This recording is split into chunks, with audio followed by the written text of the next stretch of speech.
trainers that take your courses, they come out and they place more of an emphasis on communicating these things than other courses. How important do you think that is versus the, what's your goal? Let's find what your metabolic rate is. Here's your calories. Let's figure out proteins, fats, carbs, what works best for you. How important is the other stuff that you were just talking about? I would say it's probably the most important. I mean, listen, when looking at fat loss and muscle gain, the diet itself is most important. Like, you can't implement a shitty diet and expect results.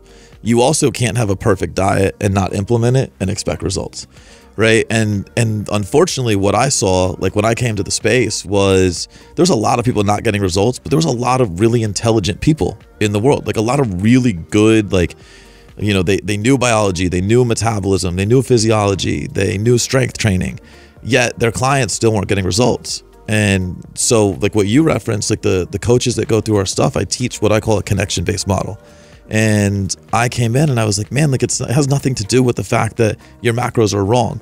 Because when's the last time you actually fucking hit them? Right? And they're like, oh, it's probably been a week or two because, you know, stress, or I stress ate, or I missed my macros, or I got caught out. And it's like, cool. So a really good coach doesn't just prescribe macros. A really good coach has to understand these things. And it all goes back to like, okay, well, what's first? Do we lose fat or do we build muscle? Well, are you even in the lifestyle position to start losing fat? Like, do you know what it takes to get to super low levels of body fat? I think a lot of people underestimate, you know, there's so much sexy marketing right now around, and actually I saw a really good post on Instagram yesterday. I forget who it was. It was like Jeremy Mullins or something. And he talked, like he got this dude who was pretty overweight. I mean, he's at least 260, 270, and he got him shredded to the bone. And he was like, this shit's hard. Like, anybody that tells you it's not is completely full of shit. And I think that a lot of people have to be ready for a journey where there is some sacrifice, and there is. But to get there can take a while. Like, absolutely. I noticed that I'd say probably 8 or 9 out of 10 clients that I'd work with, the easier strategy, and when I say easier, I mean the strategy that was most successful, okay? The most successful strategy was, rather than restricting food, was to actually add food. Oh, so they'd come see me and they'd say, okay, you're not eating vegetables. Let's have you start eating more vegetables. Okay, your protein intake is low. Don't change anything else about your diet, but I want you to hit this protein goal.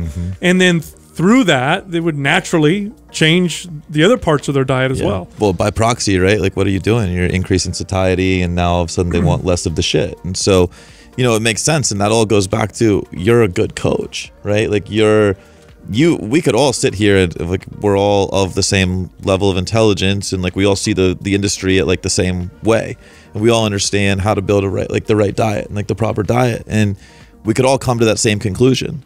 But the reason our clients are successful isn't because we came to that conclusion. It's what you just said. It's how do you walk them there?